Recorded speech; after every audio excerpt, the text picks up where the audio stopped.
d'obtenir vos premiers galons professionnels. Vous ne manquez pas de souffle et pourtant, c'est un autre vent qui vous a porté vers le succès. Vous sortez un album de tango qui vous permet d'entrer à nouveau dans la danse et à grands pas. Bonjour Vincent Niclot. Bonjour Jacques. Je suis ravi de vous accueillir parce que vous avez un parcours incroyable qu'on va évoquer, un parcours parfois facile et souvent difficile, puisque le principe des clés d'une vie, c'est de vous raconter à travers 4 dates, et vous sortez un album de tango à la fois traditionnel et nouveau, dont on va longuement parler tout à l'heure et écouter quelques extraits. Alors, j'ai trouvé une première date vous concernant, je ne sais pas si ça vous dit quelque chose, le 13 janvier 1995. Alors, il y a une musique qui va vous dire quelque chose à mon avis. Générique de Nestor Burma. Ah oui, c'est vrai, c'est vrai. Car votre première télé, c'est dans Nestor Burma et le monstre. Exactement, oui. C'est un des premiers rôles que j'ai eu. En fait, pour payer mes cours de chant, je faisais toutes sortes de castings, tout ce qui pouvait me ramener de l'argent assez vite. Et parfois c'était donc mannequin, parfois c'était des pubs, parfois c'était des séries. Et j'ai passé une audition pour Nestor Burma et j'ai été pris. Voilà, c'était un tout petit rôle, hein. Oui, tout petit rôle. Mais bon, pour démarrer, c'était pas mal. Voilà, et c'est votre première télé officielle en fiction. Oui. Parce que vous avez fait du théâtre avec une pièce, alors j'ai essayé de retrouver la trace, mais tout le monde l'a oublié apparemment. C'était une pièce Renaître à Bogota. Ouais, de Marthe Vandenberg. Oui, c'est vrai. En fait, j'avais fait les cours Florent. Après avoir fait quelques séries, je me suis dit, il faudrait quand même que je me forme un peu. Donc, j'ai fait le concours à l'école Florent. Je suis allé direct en 3e année. Et à la fin de l'année, il y avait une pièce, et c'était celle-là. Donc, c'est la seule pièce de théâtre que j'ai jouée d'ailleurs en public. Oui, j'espère qu'il y en aura d'autres. Alors, vous êtes un artiste et vous venez d'une famille d'artistes, parce que je crois que votre père a eu un premier prix d'accordéon à l'Olympia. Bravo. Et puis, il a eu un orchestre, les Vicomtes. Oui. Ah, écoutez. C'est tout toi. Oui, c'est toi.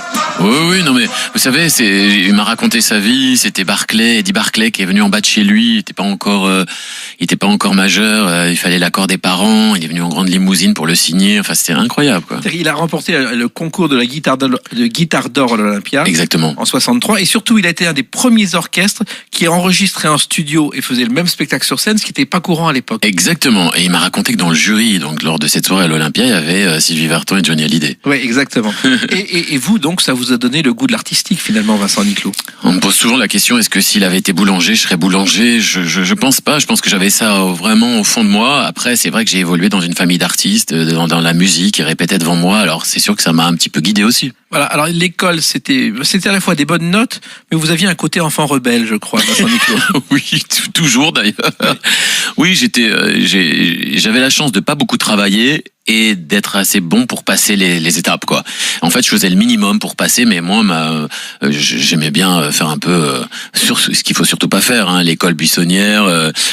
J'aimais bien être avec mes copains et faire de la musique et faire n'importe quoi, en fait. Voilà. Oui, n'importe quoi. Je crois que ça a été un feu d'artifice au Sacré-Cœur. Oui, vous êtes bien renseigné, hein. Oui, c'était terrible. Je faisais plein de bêtises, notamment on envoyait des fusées de feux d'artifice et il y a eu un coup de vent. La fusée a été inversée, elle est rentrée dans la basilique quand même, dans le haut. Carrément. Ouais, elle a explosé. On a eu les CRS, ils m'ont raccompagné chez moi. Enfin, c'était terrible pour mes parents. Enfin, ils en ont vu d'autres. Hein. Et ça s'est arrangé. Alors, c'était l'époque de Montmartre et Montmartre, je crois que vous en connaissez tous les recoins, Vincent Niclot. C'est le quartier où j'ai traîné toute mon enfance. C'est vrai que on était tout le temps à Montmartre. Il y avait plein de choses qui se passaient. J'ai eu la chance d'être à Paris, mais dans un petit village. Parce que moi, je manque beaucoup de nature, de province, de village. Et Paris, c'est quand même le béton. Et Montmartre, c'est quand même un petit village au milieu de Paris. Et ça, c'était une chance. Oui, tout le monde se connaît à Montmartre. Il y a que les peintres de la place du Théâtre qui ont évolué. Et ça, je crois que c'est à peu près à votre époque. À l'époque, les peintres avaient des feuilles de dessin avec des numéros. Ils n'avaient plus qu'à faire les couleurs, pratiquement. Pour aller plus vite, pour accueillir les touristes. Pour aller plus vite, il y a les caricaturistes aussi qui sont toujours là. Il y a toujours une chanteuse de rue ou un chanteur de rue. Enfin, c'est vraiment le vieux Paris, les clichés que les étrangers, dont les étrangers nous envient. Et à l'époque, on vous surnommait Bouboule, je crois. Oui, j'espère que c'est plus le cas. Non, mais pourquoi? Non, mais je mangeais bien à la maison et on mangeait beaucoup. Mon père, c'est une baraque. Hein. Il fait 1m85, il est carré comme ça. Il lui faut 2 plats, 2 entrées, 2 desserts. J'ai été élevé à ça, donc c'est sûr que quand on est enfant, on se rend pas compte. Et j'étais très rond. Oui. Et puis finalement, ma mère m'a interdit de manger entre les repas à la puberté et tout s'est bien réparti. Tout s'est effectivement bien passé. Bouboule, en fait, c'est le surnom, je ne sais pas si vous le savez, du premier chanteur comédien du cinéma cinéma parlant, Georges Milton. Il a fait des films qui s'appelaient Bouboule le Prince, Bouboule à la ville, dans les années 30, et tout le monde connaissait Bouboule, et une chanson même que tout le monde connaissait. J'ai ma combine, jamais dans la vie rien ne me Grand succès des années 30 par un D'accord. certain Bouboule, voilà, pour votre information personnelle. Alors, la chanson, c'est venu, et d'après mes renseignements, à 5 ans, vous gagnez votre premier concours de chant. Vincent Oui, Niclot. quand j'ai eu la chance d'avoir des grands-parents qui avaient une maison en Vendée et tous les étés j'allais à la mer, c'était extraordinaire et on m'inscrivait à un club.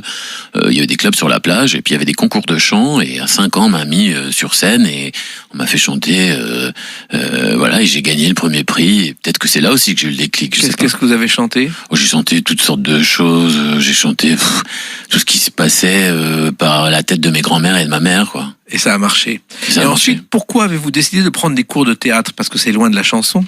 Non, en fait, j'ai pris les cours de théâtre parce que, comme je vous disais, moi, mon objectif, c'était d'arriver à chanter, de me perfectionner, de prendre des cours de chant.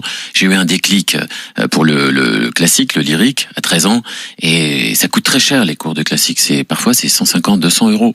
Donc, il faut gagner de l'argent. Moi, mes parents avaient pas beaucoup d'argent, donc je devais me débrouiller par moi-même. Je faisais toutes sortes de castings, et quand j'ai réussi à faire un peu de cinéma et de séries, je me suis dit, il faudrait quand même que je prenne des cours. Je fais partie des personnes qui pensent qu'il faut avoir plusieurs cordes à son arc. Donc c'était pour moi super d'aller à l'école Florent. J'ai fait l'acteur studio aussi. J'ai fait les cours Simon. C'était histoire de me perfectionner et ça m'a aidé jusqu'à aujourd'hui. Mais en même temps, les apprentis comédiens font une école, pas 3. Pourquoi 3? Je suis un peu extrémiste, moi, un peu excessif, un peu. Je sais pas faire où je fais pas. Et quand je fais, j'y vais à fond. Et puis il y a la danse moderne aussi, qui vous a bien aidé jusqu'à aujourd'hui pour le tango.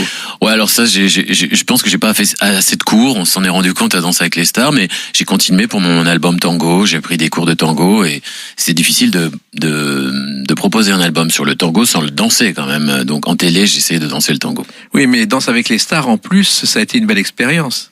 Superbe, superbe. Vous savez pourquoi j'ai fait Danser avec les stars? Non. Parce qu'en fait, la productrice, Déborah Naon, m'a fait passer le casting et elle m'a découvert sous un autre angle. C'est sa réaction qui m'a fait accepter. Parce qu'au départ, j'étais pas sûr de vouloir le faire. Et quand elle m'a dit, mais Vincent, t'es sympa, t'es rigolo, tu t'exprimes bien, tu bouges bien et tout ça. J'ai dit, mais quelle image vous aviez de moi, quoi? Ah bah, mec un peu coincé, un peu rigide, pas celui qu'on inviterait à dîner et tout ça. Et ça, c'est par rapport à mon registre musical. C'est-à-dire quand on chante du lyrique, on est droit, et ça m'a choqué. Je me suis dit, et c'était un moyen pour moi de montrer vraiment qui j'étais. Oui, mais en même temps, c'était un effort physique considérable de Danse avec les stars, Vincent Niclot. Mais moi, j'adore ça. J'adore. J'aime tout ce qui est extrême, les sports extrêmes. J'aime les montagnes russes, tout ce qui fait, tiens, ce qui a sensation. La Donc plongée là, sous-marine. Oui, j'aime la plongée parce que on est dans un autre monde. C'est extrême aussi quand on croise un requin ou même plusieurs requins, ce qui m'est arrivé. Oui, qu'est-ce qui s'est passé? Bah, j'ai fait de la plongée avec des dauphins et en fait des dauphins sauvages. Et en fait, les dauphins ils sont partis d'un coup et ils sont arrivés 7 requins qui m'ont tourné autour comme ça avec mon binôme. Heureusement, on est jamais seul. Et ben là, on est seul, un beau monde par contre. Hein. Et personne n'est venu nous aider. On s'est débattu comme on pouvait. Ça a duré 15 bonnes minutes, mais je peux vous dire que ça paraît très très long. Et finalement, on a réussi à s'en sortir puisque je suis là. Oui, les requins sont partis. Ils sont partis, mais ils sont pas partis tout seuls. Hein. Ouais. Et il a fallu. On avait des bâtons qu'on nous avait jetés parce que personne voulait venir. Et puis on leur a tapé dans les tempes. C'est comme ça qu'on peut les dissuader. Justement, les bords de la Méditerranée, vous avez connu avec Sous le Soleil. Vous avez tourné dans Sous le Soleil. Il y a plein d'épisodes où on vous revoit. Oui, c'est vrai, j'ai fait quelques épisodes. Pareil, c'était génial. Alors là, c'était une vie de rêve. Ça me permettait de garder mon activité et en même temps d'aller dans le sud, dans des conditions incroyables. Moi, j'étais gamin, hein, je pouvais même inviter mes amis. J'avais un appartement de 6 personnes, j'avais une voiture, on me payait les allers-retours. C'était génial.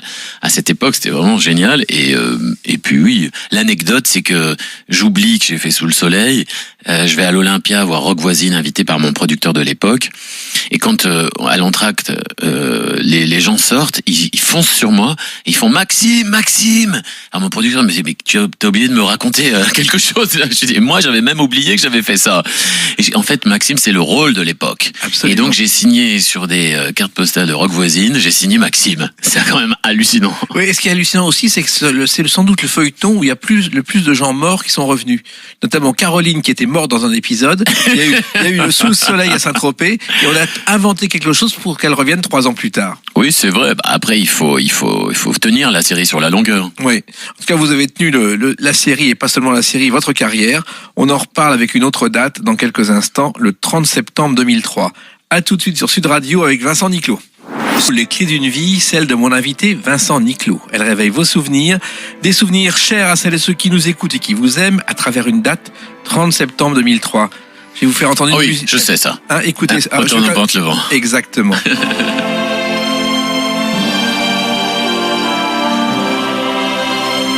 Première au Palais des Sports de l'adaptation sous forme de comédie musicale d'un film culte. Oui, il faut savoir que j'avais commencé à l'opéra avec un professeur de l'Opéra de Paris et puis j'ai fait quelques opéras et j'étais dingue des comédies musicales aussi. Quand mon prof m'a formé, il m'a dit Vincent, à un moment, t'es arrivé à un moment où si on continue plus, tu vas pouvoir faire que de l'opéra parce que tu auras une position vocale de laquelle tu pourras pas sortir.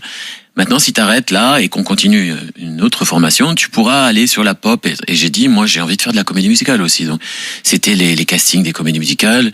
J'avais déjà fait quelques comédies musicales un peu moins médiatisées. Et puis est arrivé, j'avais remplacé Damien Sargue dans Roméo et Juliette, qui était un énorme carton pendant 1 an. Énorme, oui.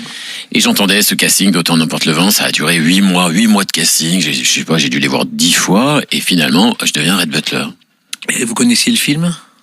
Alors, de très loin, honnêtement, mais comme vous diront à peu près la plupart des comédiens, j'ai lu le livre, Margaret Mitchell, qui est quand même un pavé de 1300 pages, oui. Mais j'ai pas voulu voir le film parce que on veut obligatoirement coller à l'original et c'est pas bien. Je pense que c'est pas bien. Il fallait donner sa propre version. Alors je voulais être évidemment au courant de l'histoire et ce qui s'était passé, mais non, j'ai vu le film après. Alors il faut savoir que Olivia de Havilland, qui est la star du film, elle est toujours vivante. Elle vit à Paris.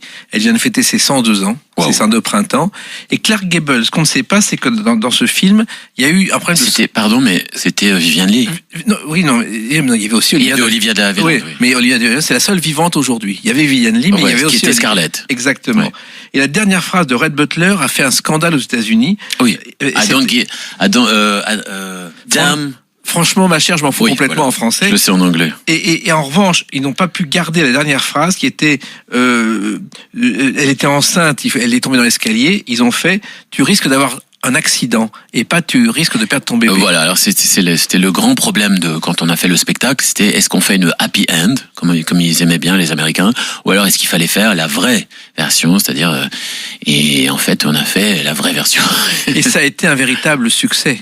Ouais, c'était super. Moi je suis parti là-dedans, honnêtement, on savait pas où on allait et on s'est aperçu que ça touchait toutes les générations. Dans la salle, il y avait la petite fille, la maman, la grand-mère, parce qu'elles ont toutes rêvé d'être Scarlett, elles ont toutes vu le film et oui, ça a été, je crois qu'on a fait, puis on a été disque d'or, enfin album d'or, et puis on a fait je sais plus combien, 500 000 oui, non, ça a été un véritable succès. Et surtout, bon, la dernière a eu lieu dans les arènes de Nîmes et le spectacle n'a pas pu continuer parce que les ayants droit ne voulaient pas que le spectacle se joue plus de 200 fois. C'est assez étonnant. C'est vrai, mais après ça c'est un peu compliqué avec les ayants droit qui sont souvent plus compliqué que l'artiste. Nous sommes d'accord.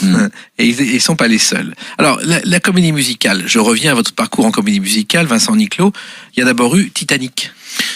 Il y a eu Titanic, ça c'était à l'Opéra de Liège et après à l'Opéra d'Avignon. C'était de la comédie beaucoup plus à la Broadway, c'est-à-dire avec des envolées lyriques. Il faut savoir que la grande différence, on me pose toujours la question entre les comédies musicales françaises, qui sont vraiment un modèle unique au monde, et la comédie musicale du West End London ou de Broadway. Ce sont deux façons de travailler complètement différentes. exemple, quand on vous donne, vous êtes pris dans une comédie musicale française, on ne vous donne jamais de partition. Oui. Partition qui est quand même l'écriture de la musique, des notes et tout ça. Vous travaillez à l'oreille sur des bandes enregistrées. Quand on travaille avec Titanic ou West Side Story, que j'ai eu la chance de faire aussi, là on a un livre de partition énorme, donc il faut décrypter tout ça, et surtout on travaille avec des vrais musiciens. Donc c'est la grande différence quand même des deux. Je tenais à le souligner. Non, mais c'est important. Alors, il y a eu, on parlait de Roméo et Juliette, il y a quand même eu un grand succès dans Roméo et Juliette. Aimer, c'est mon désir. Et tout Ça aussi, tout le monde connaît cette chanson. Ah oui, c'était un tube énorme, hein. Je sais plus, je crois que c'est plus d'1 million de copies vendues. Et ça a été. Alors, il faut savoir aussi qu'il y a eu le film Roméo et Juliette avec Leonardo DiCaprio. Oui. Et Baz Luhrmann, qui a fait le film, au départ, il ne connaissait pas DiCaprio. Il n'en avait jamais entendu parler. Titanic n'était pas sorti. Et il l'a engagé à partir d'une photo prise par un paparazzi. Oh. Et c'est comme ça que le film s'est fait. Il a bien fait. Il a bien fait. Donc, vous avez vécu la grande mode des comédies musicales, parce que en France, quand vous êtes arrivé, personne ne croyait aux comédies musicales. Non, ça marchait pas. Pour vous dire, Les Misérables, les Cats, qui étaient quand même des grands standards qui cartonnaient dans le monde entier, sont arrivés à Paris avant l'essor des comédies musicales françaises, et ça a été un bide total. Exactement. Donc, on n'a pas ça dans notre culture. Et autre chose que je voudrais préciser, c'est-à-dire que comme c'est pas notre culture, ici en France, on est obligé de faire 1 an de promotion avec le disque et avoir des tubes pour essayer d'emmener les gens voir le spectacle.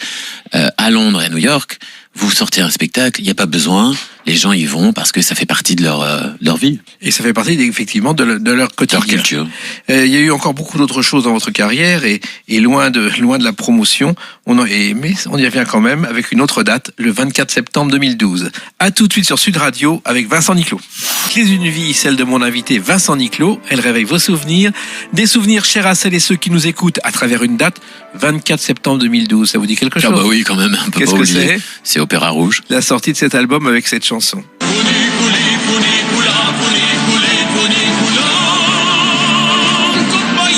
Il y en a eu beaucoup d'autres sur cet album. C'était Ameno la première, Ouais. Celle-là elle en fait partie Ouais, aussi. ouais. Mais oui. Mais Ameno, et d'ailleurs, c'est une chanson qui a surpris tout le monde. Personne n'y croyait à cette aventure. Ah mais non, mais je vous dis même pas d'où je reviens. Hein. C'est-à-dire que quand j'ai sorti l'album, d'abord des grands airs épiques ou des airs d'opéra avec les Chœurs de l'Armée Rouge, on a dit mais il va dans le mur direct.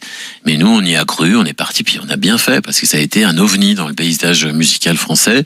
Et puis on a dépassé les 300 000 exemplaires. Enfin, c'était dingue. Même nous on a été surpris du succès. Et l'idée vient de vous, Vincent Niclot. Oui, franchement, moi je travaille avec une équipe, je vais pas amener tous les lauriers à moi, mais j'avais envie, je m'étais planté avec mon premier album que j'avais sorti suite à Autant n'emporte le vent, parce que j'étais dans un moule un peu, j'avais écouté la maison de disques, tout ça, je regrette pas du tout ce que j'ai fait, j'ai adoré cet album, mais je pense que c'était pas la bonne direction pour moi, et donc j'ai pris le temps, 6 ans je crois, pour arriver à mes fins, c'est-à-dire j'étais sûr que ma voix lyrique pouvait éventuellement bien être la solution, et j'avais envie de m'entourer d'un chœur célèbre. J'ai dit pourquoi pas le meilleur au monde. J'ai fait toutes les maquettes, j'ai envoyé à l'Armée Rouge et ils ont adoré. 3 semaines après, j'étais à Moscou, on a enregistré et boum.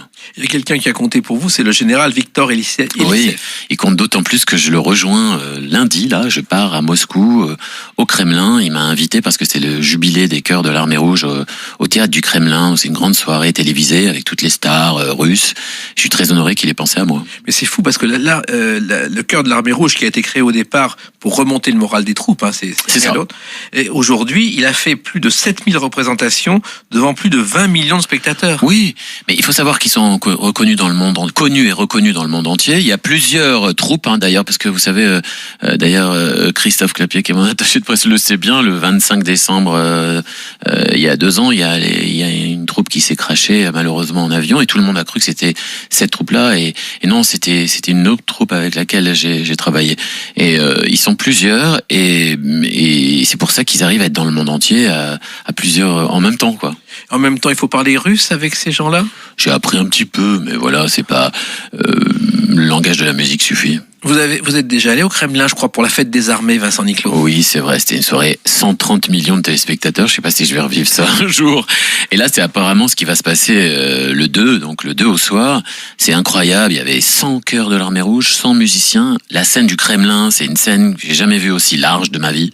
C'est-à-dire qu'on a du mal à voir le bout, c'est assez impressionnant. Et puis, le palais du Kremlin est très impressionnant, il y a à peu près 8000 places. Donc c'est un navire comme ça, un paquebot devant vous. Il y avait toutes les têtes des armées. La salle était donc pas très, on va dire, festive. Et il fallait y aller, quoi. Et je l'ai fait et je recommence le 2. Et vous avez visité le Kremlin, vous avez vu Poutine, non ? Alors je sais qu'il était dans la salle. Il y avait, à l'époque, c'était Medvedev. Oui. Mais lui était là aussi. Il y avait vraiment toutes les têtes des armées.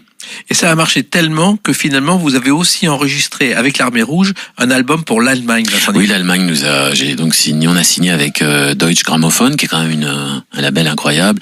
Et on a fait de la promo en Allemagne. J'ai rencontré des stars là-bas. J'ai fait des émissions de télé. C'était super. Non, vraiment, c'est cette histoire Opéra Rouge. Je ne peux pas l'oublier, c'est sûr. Surtout qu'en plus, il y a eu un soir une émission à France 2 où Céline Dion était là. 24 novembre 2012. Ouais. Elle était là et elle vous a engagé pour une tournée, Céline Dion. C'est une soirée qui a changé ma vie, qui a boosté ma carrière. C'est-à-dire que j'ai eu le culot d'aller chanter devant elle All By Myself, qui est quand même son plus gros titre, avec les Chœurs de l'Armée Rouge, pour son grand retour à Céline Dion. Et suite à ça, j'ai entendu des bruits de couloir comme quoi René Angélil et elle pensaient à moi pour faire sa première partie.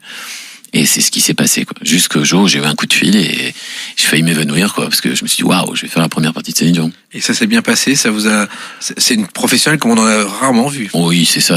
Elle a été super sympa. Elle m'a invité à Las Vegas pour voir son show, et puis on a fait des photos, et puis elle m'a parlé beaucoup. Elle m'a dit des choses vraiment très simples, mais qui ont résonné en moi et qui depuis ont changé complètement ma conception de mon entrée en scène. C'est-à-dire que avant j'étais un traqueur, je perdais un peu mes moyens. Et puis le fait que, je sais pas, il y a eu un déclic vous savez, quand vous vous retrouvez seul devant 14 000 personnes qui viennent pas pour vous, faut y aller, quoi. Parce que sinon, et elle m'a dit, éclate-toi, prends du plaisir. Si tu prends du plaisir, tu vas en donner. Si tu en donnes, tu vas en recevoir. Et c'est vrai que j'ai pas honte de dire qu'on avait la salle debout. Il y avait les chœurs qui me rejoignaient à la fin. J'avais 10 chœurs de l'Armée Rouge qui me rejoignaient. Les gens étaient debout et ils étaient super contents parce que elle, ce qu'elle veut, c'est la salle chauffe bien et ça chauffait. Exactement. Et c'est du vrai spectacle. Et c'est du vrai show. Et pourtant, dedans, il y avait du Mariano. Comme quoi, les gens sont prêts à ça aussi. Alors, il y a une autre tournée que vous avez fait quelques temps plus tôt qui s'appelle The Night of the Prom. Oui, Night of the Proms. Alors, Night of the Proms, c'était une tournée incroyable avec un symphonique. On avait fait plusieurs zéniths de France. Je suis parti en tournée avec, il y avait plusieurs artistes, Jennifer Angoun, Mimi Mati, il y avait les Imovreni, on était 8 artistes, Tina Arena. C'était une ambiance fantastique. Du coup, je me suis créé des amis pendant cette tournée et c'était très impressionnant de chanter avec un symphonique. Oui, parce que ces tournées ont une particularité, il y a à la fois du pop et du classique. C'est ça, c'est un mélange de pop et classique, mais c'est exactement ce que je m'efforce de faire, c'est-à-dire que j'aime bien mélanger, prendre des choses du passé ou des classiques et puis les triturer un peu, les disséquer, leur injecter quelque chose d'actuel et essayer de leur donner un second souffle. Voilà, et il faut pas confondre d'ailleurs Night of the Proms avec The Proms à Londres, qui est une série de concerts qui se passe au Royal Theatre et qui fonctionne très bien, mais qui n'a rien à voir et les gens confondent souvent. Ça n'a rien à voir et d'ailleurs j'y étais la dernière, c'était le 8 septembre. J'étais invité puisque maintenant je suis un peu un employé de la BBC2 Radio, c'est la BBC2 qui organise ça et c'est une grande soirée qui est aussi dans Hyde Park avec plus de 50 000 personnes. Il y avait une programmation incroyable, Gloria Gaynor, Josh Groban, Liza Stanfield, c'était incroyable. Et justement la BBC, je crois que vous avez maintenant un show régulier à la BBC, Vincent Niclot.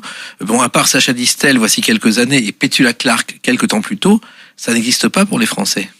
Non, c'est vrai. Et c'est ce qu'ils m'ont dit. On communique beaucoup là-dessus, évidemment. Moi, au départ, je me rendais pas compte. Vous savez, c'est arrivé complètement par hasard.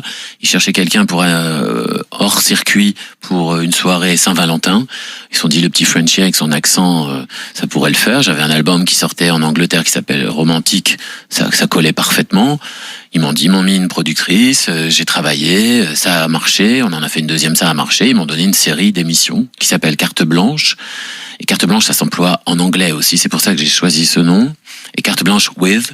Et donc, je mets en avant une star française connue en Angleterre. Et j'ai eu la chance d'avoir des super méga stars, dont Brigitte Bardot, si elle nous écoute, que je remercierai jamais assez parce qu'elle donne très peu d'interviews et elle m'a fait confiance. Elle m'a confié après que elle m'a fait confiance parce que elle sait que je défends les animaux et que en plus elle aimait mon travail. Mais comme elle a la grande classe, elle ne l'a dit qu'après.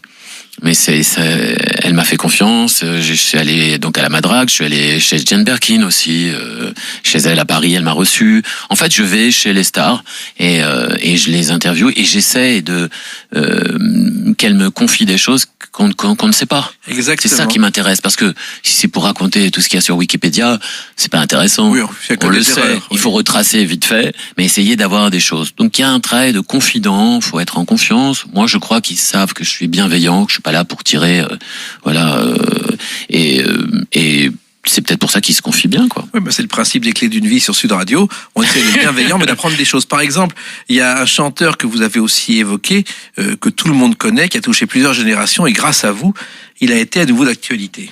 Toi, tu vis pour un. Depuis toujours, tu vis. Luis Mariano. Luis Mariano, bien sûr. Vous avez fait une chanson, une biographie sur Luis Mariano, et il repris ses titres. J'avais envie de rendre hommage à cette grande voix. Moi, je suis amoureux des voix, qu'elles soient parlées ou chantées d'ailleurs. J'aime les voix, j'aime ce que ça peut procurer comme sensation, comme vibration. Luis Mariano, c'est une carrière incroyable. Il faut savoir que c'est la première pop star en fait. Bien sûr. Il remplissait des stades en Amérique latine et les femmes arrachaient les sièges, les jetaient. Enfin, c'était incroyable. On voit Mariano dans son costume de à Mexico, mais c'est pas ça Mariano. C'est réducteur de dire ça. C'est d'abord une voix énorme qui a un répertoire de plus de 500 chansons, qui peut tout chanter, qui a un ténor incroyable et qui est un personnage aussi. C'était pour moi important de le remettre au goût du jour parce que je pense que quand on est chanteur, en tout cas moi c'est comme ça que je vois la musique, on a aussi un passage de relais. C'est-à-dire que entre générations, on peut pas oublier ce qui s'est fait avant. Pourquoi ? L'histoire, c'est ça. Quand on va à l'école, on apprend l'histoire, non ? On n'apprend pas le présent. Bien sûr. Voilà, donc pour moi, c'est important de passer le relais entre les générations. Alors oui, il y en a certains qui disent oui, c'est obsolète, c'est dépassé, c'est ringard. Mais non, c'est pas ringard. Hein, La preuve, ça a eu du succès. Oui, et puis, je sais pas, il y a plein de gens qui m'ont fait confiance. Par exemple, Charles Aznavour, il a fait un duo avec moi sur cet album, alors qu'il accepte très peu de duos. Il a aimé le fait que j'ai le courage de faire un album sur Luis. Et non seulement il a aimé, mais il a apprécié, puisque un jour il m'en a parlé de ce duo. Mais finalement, vous avez surtout, Vincent Niclot, convaincu les marianistes, parce que les marianistes sont des puristes qui ne supportent pas qu'on chante Mariano. Et vous, ils ont accepté. Oui, je les remercie. En fait, je pensais pas, mais peut-être que c'est finalement mon approche très différente. Hein. J'ai fait un Mexico différent. Vous savez, pour moi, reprendre une chanson, c'est pas faire l'identique, ça sert à rien. Celui qui l'a fait avant l'a mieux fait que vous. Donc j'essaie comme je vous disais, d'insuffler quelque chose de personnel, mon ADN, dans cette chanson, et quelque chose d'actuel, ce qui fait qu'on passe le relais. Et j'espère que peut-être, je sais pas, dans 40 ans, il y a un autre ténor qui sortira en France et qui reprendra Mariano. Est-ce que vous savez comment Francis Lopez a rencontré Luis Mariano et réciproquement, Vincent? Pas du tout. Dans un club de Biarritz, un soir, Lopez, débutant, chante quelques chansons, ça s'appelle Le Méfaire, et puis à la fin, il rentre en coulisses et il entend un jeune ténor qui vient pour le plaisir, il est dans la salle, monter sur scène pour chanter une chanson, c'est Mariano. Ah oui. Il le prend tout de suite, il a compris, ils vont se retrouver quelques temps plus tard à Paris, et Lopez va mettre une musique sur une chanson dont Mariano a eu l'idée, qui était Maria Luisa, sa première chanson. Et c'est comme ça que leur complicité a débuté, et que jusqu'à la mort de Mariano, ils ont été inséparables. Bien sûr, parce que quand on entend sa voix, on peut que l'admirer. Moi, ce qui m'étonne aussi avec vous, Vincent Niclot, c'est le nombre de participations à des albums. Forever Gentleman, Kiss for Love, les stars font leur cinéma. Vous êtes toujours présent quand on vous le demande. Je suis un peu un boulimique, oui. Mais moi, je suis un boulimique. J'aime la musique. Ma vie, c'est la musique. Je me réveille. La première chose que je fais, je mets de la musique. La musique est omniprésente dans ma vie. Quand on me propose des beaux projets, vous savez, j'ai attendu aussi que mon téléphone sonne. Hein. Faut dire la vérité. À un moment, mon téléphone, il sonnait pas. C'était dur. Fallait que j'aille au casting. Fallait que je décroche des choses. Aujourd'hui, on me propose. J'ai même pu y aller. On m'appelle. On me propose des choses. Pourquoi je dirais non? Surtout quand c'est des beaux projets, quoi. J'ai chanté avec Paul Anka dans Forever Gentleman, avec des stars françaises. choses, franchement, avec Michel Legrand, avec Placido Domingo, récemment Sarah Brightman, qui est la plus grande soprano au monde, qui remplit des stades dans le monde entier, qui m'a appelé pour être premier single de son prochain album international, et elle m'emmène en tournée internationale. Enfin, c'est dingue. Et vous avez chanté aussi avec la star numéro 1 du Portugal pour un album qui s'appelait France-Portugal, Tony Carreira, et une chanson que tout le monde connaît. Qui saura, qui saura, qui saura, qui saura me faire vivre. Alors là, vous reprenez un titre culte de Mike Brandt qui avait une voix exceptionnelle. Écoutez, on entend sa voix et on s'arrête. Oui. C'est pas seulement technique, hein, c'est un timbre aussi, une vibration qui vous touche. Oui, et vous l'avez bien sûr pas connu, moi je l'ai connu, et c'était quelqu'un de très dépressif s'il s'est suicidé. Il paraît. C'est parce qu'il ne supportait plus la foule qui était devant chez lui. Il changeait de numéro de téléphone tous les 10 jours, les fans trouvaient le numéro. Waouh, ça doit être horrible. C'était horrible, il ne s'en est jamais vraiment remis. Mais cette chanson qui sera, en fait, c'est une chanson au départ de José Feliciano, et puis il l'a entendue au Festival de San Remo à ses débuts quand il participait, il l'a reprise, cette chanson qui n'avait aucun succès est devenue l'un de ses plus grands tubes dans sa courte carrière. Oui, c'est vrai. Et puis il y a eu, vous savez, quand il y a une carrière qui émerge comme ça, il y a toujours quelqu'un qui croit en vous. Et c'était Monique Le Marcy, qui était donc programmatrice à RTL, je me trompe pas. RTL, exactement. Et qui croyait en cette voix et qui l'a poussé jusqu'au jour où ça a explosé. Et ça a été un véritable succès avec ses premières chansons. Vous aussi, ça a explosé et ça va exploser encore avec un nouvel album dont on va parler dans quelques instants avec une date, le 21 septembre 2018. À tout de suite sur Sud Radio avec Vincent Niclot. Sud Radio, les clés d'une vie, 13h, 14h. Celle de mon invité Vincent Niclot, on a parlé du passé, on parle du présent, un présent avec un mélange de présent et de passé, avec un nouvel album qui s'appelle Tango. Et un album qui est à la fois célèbre le présent avec des chansons d'aujourd'hui et le passé avec des chansons qui sont des classiques du genre. C'est bien décrit, j'ai plus rien à dire. Non, c'est vrai, dans cet album Tango, il y a des classiques du tango, évidemment, comme la Comparsita, Por una cabeza. On va en écouter quelques-uns. Voilà, il y a du Gardel, évidemment, du Piazzolla. Et puis, j'ai demandé à la jeune scène actuelle d'auteurs-compositeurs de faire des tangos pour montrer que le tango, c'est encore d'actualité, quoi. Et je dis toujours, vous savez, Oshi, là, son titre, le qui cartonne, La Marinière, c'est le refrain, c'est un tango. Mais chaque grand artiste français, de Barbara, en passant par Ferré, en passant par Renaud et bien d'autres, ont fait des tangos dans leur carrière. Et quand j'ai fait cet album, Pascal Obispo, avec qui j'avais fait mon album précédent, m'a tout de suite dit, j'ai envie de te faire un tango. C'est quelque chose qui passionne et qui... Et comment est venue l'idée ? Ça fait longtemps que j'aime chanter des sons latins comme ça. J'aime bien les sonorités latines. Danse avec les stars a été un détonateur, c'est vrai. Parce que quand je suis arrivé, on a vu que j'étais un piètre danseur, mais que j'avais une attitude très... Ils m'ont dit, t'as déjà l'attitude tango, passo doble. Et j'ai dit, waouh, donc il faut vraiment que je le fasse. Et donc voilà, je m'y suis mis. Alors on va écouter par exemple le titre d'ouverture de cet album qui s'appelle Mi Amor. Soledad, mi amor.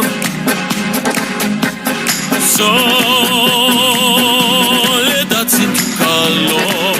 Un titre classique d'Astor Piazzolla. C'est ça, dont j'ai fait l'adaptation espagnole. Et c'est Grace Jones qui avait, il y a 35 ans, repris I've Seen That Face Before. Et j'ai toujours adoré ce titre. Et Guy Marchand aussi l'a repris. Oui, c'est vrai. Moi, je suis tango. Exactement, qui était Nestor Burma dans... C'est ça, vous voyez, la boucle est bouclée. Et alors, il faut savoir que ce morceau a été composé par Astor Piazzolla. Il voulait mélanger liberté et tango. Oui, c'est ça. Et ça s'appelait Libertango au départ. Oui, parce que j'ai eu le texte original de Ferrer, il s'appelle Ferrer, ouais. Et c'est vraiment ça. Ça parle de ça. Et il y a 600 versions. Oui. On parlait des ayants droit, ça n'a pas été facile, par exemple, sur ce titre, je peux vous dire. J'imagine. Alors, les titres originaux, il y a par exemple El Fuego del Amor. El fuego del amor, fuego, fuego del amor, me quema de dolor, me quema de dolor. Alors là, excusez-moi, on croirait vraiment à une chanson d'hier ou d'avant-hier. Mais c'est ça, c'est-à-dire que en fait, on me dit toujours, elle est super ta reprise de Fuego del Amor. Je dis mais non, mais c'est pas une reprise, c'est un inédit. On me l'a composé pour moi. C'est là que je me dis qu'on a fait un bon boulot parce qu'en fait, si les inédits sont comparés aux classiques, c'est super. Et Piazzolla, est-ce qu'il vous a influencé ? Je pense que oui, bien sûr. J'ai toujours écouté. Il a son style, mais pas que. J'aime beaucoup Gardel et aussi l'histoire autour de Gardel. Une histoire vraiment presque de. On pourrait faire un film d'ailleurs sur ça, un roman. C'est très sombre. Hein. On ne sait pas la vérité. On ne sait pas s'il est français ou s'il est argentin. On sait qu'il a fait de la prison. D'ailleurs, dans le texte, Monsieur Gardel, la chanson de Pascal Obispo, écrite par Lionel Florence, c'est ce qu'il dit. Hein. On peut être quelqu'un de bien derrière des barreaux. Je pense que c'était quelqu'un de bien, mais un petit mafieux, mais gentil. On va en reparler de Gardel tout à l'heure. Moi, je voudrais terminer sur Piazzolla, parce que ce qu'on ne sait pas, c'est que Piazzolla, au départ, le tango, ça l'intéressait pas. Il aimait que le jazz. Oui. Et c'est une professeure de musique, pianiste, Nadia Boulanger, c'est ça, qui lui a fait prendre conscience de son talent. Exactement. Et c'est comme ça qu'il a inventé Bravo. ce qu'est devenu le tango. Et Nadia Boulanger, vous savez que c'était la prof de Michel Legrand. Exactement. Donc tout rejoint. Mais pourquoi ? Parce que le jazz, c'est une musique d'improvisation, et le tango, c'est une danse d'improvisation. Et alors dans cet album, il y a aussi une chanson qui est devenue un hymne national en Uruguay. Si supieras que dentro de mi alma conservo aquel cariño que tuve para ti. Comparsita. Oui, la Comparsita, qui a été reprise par Julio Iglesias il y a 20 ans. Il a fait un album tango, par Placido Domingo, avec qui j'ai eu la chance de faire un duo aussi, un album tango. Vous voyez, tous mes repères, mes pères musicaux ont dédié un album au tango. J'avais envie, moi. Ben, il fallait. Alors il faut savoir que la Comparsita, c'est un morceau de 1915 par un jeune architecte, un élève en architecture. Oui, Garcia, je sais pas. Matos Rodriguez. Garcia. Voilà. Et ce garçon, en plus, a eu des problèmes parce qu'il avait vendu ses droits, mais comme il était mineur, il a dû les racheter. C'est terrible. Personne ne sait à qui appartiennent les droits. Le pauvre. Et il y a eu plusieurs versions. Il a fait un succès dont il n'a pas profité. C'est ça. Et d'ailleurs, le plus grand succès de cette chanson, c'est Carlos Gardel qui a fait un enregistrement. Oui. En 1927. Et Carlos Gardel, justement, on en parlait, vous lui rendez hommage avec cette chanson originale, Monsieur Gardel. Monsieur Gardel, j'ai que vos yeux ont envie d'elle, au diable qu'elle soit infidèle. Vous les faites tomber de haut et dans vos bras par un tango. Effectivement, Carlos Gardel, le tango, c'est synonyme pratiquement. C'est ça, il était prédestiné. Non mais j'adore vraiment l'histoire autour de lui et je remercie Pascal Obispo parce que là, j'adore cette chanson. Oui, c'est une véritable chanson, mais vous êtes penché sur sa vie avant d'accepter cette chanson ? Bah oui, mais Lionel Florence apparemment s'y est plus penché que moi parce qu'il a bien résumé. Il a débuté, Carlos Gardel, on le sait pas toujours, à la Saint-Sylvestre 1913 dans un cabaret à Armenonville, en duo avec un guitariste, José Razano. Et ce soir-là, ça a tellement marché qu'ils sont devenus les stars de ce cabaret. Et c'est ensuite qu'ils sont devenus des stars mondiales avec leurs morceaux. Mais souvent, à cette époque-là que ça démarrait dans les cabarets. Hein. Comme en Angleterre, d'ailleurs, on démarre dans des petites salles. Même à Paris. Et même à Paris. Barbara a démarré à l'Écluse. Et personne ne voulait d'elle, effectivement. Et aujourd'hui, il y a un établissement à Paris qui est décoré en hommage à Carlos Gardel depuis 1936. C'est rue de Lappe, le Balageau. Oui, c'est vrai. Mais il a aussi sa statue à Buenos Aires. Exactement.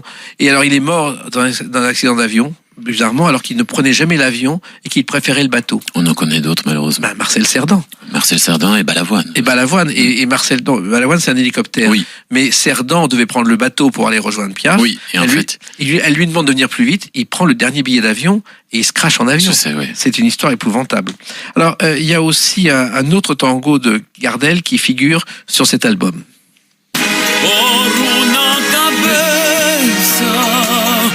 Todas las locuras, su boca que besa, borrar la tristeza. Alors, ça, c'est encore du Carlos Gardel, Por una cabeza. Oui, c'est les courses. Oui, mais il y a un arrière-fond classique. Bien sûr. Bien sûr. Et puis j'aime bien moi ce fait qu'on peut tout imaginer dans cette course hippique pour une tête, en fait, ça veut dire pour une tête. Mais moi j'y vois autre chose, quoi. Après on peut tout imaginer. Oui, en fait l'histoire c'est un parieur compulsif. Exactement. Qui préfère les courses de chevaux et qui compare quelquefois avec les femmes. C'est ça. C'est pas la même chose avec certaines juments. Si vous l'avez mieux exprimé que moi, mais c'est ce que je voulais dire. Alors il semble que ce morceau, ça ce sont les puristes qui le disent, est inspiré d'une œuvre de Mozart, le rondo en do majeur pour violon et orchestre. Mais vous savez, tout le monde s'inspire de tout le monde. Hein. Je veux dire, dans la musique, je pense qu'on est comme des éponges. On écoute des choses et après, inconsciemment, on les met sur papier. Donc, parfois, on fait des raccourcis. Comment avez-vous choisi tous ces tangos alors qu'il y en a quand même des centaines, Vincent Niclot? Je les ai d'abord écoutés. Ensuite, j'ai voulu faire ce que je ressentais le plus. Mais vous savez, je dis toujours, une chanson, c'est pas vous qui la choisissez, c'est elle qui vous choisit. Donc, il y a des chansons que j'ai voulu faire, elles ne m'allaient pas du tout. Et il y a d'autres chansons que j'ai voulu faire, elles m'allaient, mais j'ai pas réussi à mon avis, leur insuffler quelque chose de nouveau. Voilà, une nouvelle vie. J'ai pas trouvé d'idée magique. Et donc, celles qui sont sur l'album, c'est celles qui sont restées parce qu'elles sont des grands classiques, mais parce que j'ai l'impression que je leur ai donné une nouvelle vie, et surtout parce qu'elles m'ont choisi aussi. Et donner une nouvelle vie, ça veut dire des orchestrations modernes avec ceux que vous avez choisis. Oui, c'est-à-dire essayer de trouver une nouvelle façon de les arranger, qu'elles soient complètement différentes. Je mets pas mal d'électro dans mes disques, depuis Opéra Rouge. Là, je me suis entouré des Skydancers, qui était un groupe vraiment underground électro. Et ils ont donné une couleur à l'album qui est très moderne. Et un équilibre entre les chansons modernes et les chansons anciennes. Exactement, mais la preuve c'est que El Fuego del Amor, qui est le deuxième single, qui est un inédit, est comparé à un classique. Donc voilà. C'est qu'on a bien fait. Et le dernier album le dernier titre de cet album, c'est Demain. Demain, je serai libre. Demain, je serai ivre d'avoir osé partir au loin. Là aussi, Demain. Demain, c'est fait partie des rencontres. Vous savez, dans la vie, c'est musical, c'est aussi comme dans la vie privée, on rencontre des gens et puis ils vous inspirent ou pas, ou vous accrochez ou pas. J'avais chanté l'été dernier il y a 2 ans avec Patrick Fiori et Patrick Bruel pour un grand concert, et avec Patrick Fiori, on a parlé du projet. Il m'a dit mais je t'écrirais bien un tango, et puis voilà. Puis après, j'avais croisé Slimane et ils se connaissaient bien aussi. Ils ont dit mais j'écrirais bien un texte pour eux. Voilà, ça s'est fait comme ça. Et demain pour vous, Vincent Niclot? Demain, tout est possible. Pour moi, mon demain, c'est garder mon âme d'enfant, garder ce double regard sur moi-même, c'est-à-dire vivre les choses et le petit gosse qui rêvait dans sa chambre et qui partage tout ce que je suis en train de vivre. Garder cette soif de musique, ce côté, en me réveillant heureux. Et puis croire en tous mes rêves. J'ai l'impression que tout peut m'arriver. Là, je démarre une carrière internationale. Je vous ai dit, j'ai été choisi par Sarah Brightman pour faire son premier single de son nouvel album international. Et je pars en tournée mondiale avec elle. Je vais chanter en Russie. Enfin voilà, j'ai l'Angleterre. C'est super. Non, mais en même temps, vous avez fait un parcours incroyable. Vous avez chanté avec les plus grands ténors, avec Domingo Pavarotti, qui vous a beaucoup impressionné. Oui, c'est vrai, mais Pavarotti, alors j'ai jamais pu vraiment chanter avec lui, mais j'ai fait pour une émission de télé. Quand Placido Domingo m'a appelé pour faire un duo avec lui sur son album de Noël, j'ai cru que c'était une farce. Mais comme j'ai cru que c'était une farce avec Michel Legrand, c'est vrai que j'ai eu la chance de travailler avec des méga stars, et c'est pour ça que je continue à rêver. Je me dis que pourquoi pas d'autres, hein. Il y en a plein d'autres avec qui j'aimerais chanter. Continuez à rêver. Je suis convaincu que beaucoup d'autres vont chanter avec vous, et ce n'est que le début. Et cet album Tango, je lui souhaite tout le succès qu'il mérite. Vous allez faire peut-être une tournée avec cet album. Écoutez, je sors de tournée le 20 décembre dernier, donc ça fait un peu, mais bon, on sait jamais. Je vais voir. En tout cas, vous viendrez en reparler dans les Clés d'une vie. Avec grand plaisir. C'était un vrai bonheur de vous accueillir. Moi aussi, merci Jacques. Merci à vous, Vincent Niclot. Dans quelques instants, on retrouve Brigitte Lahaie, et puis nous, on se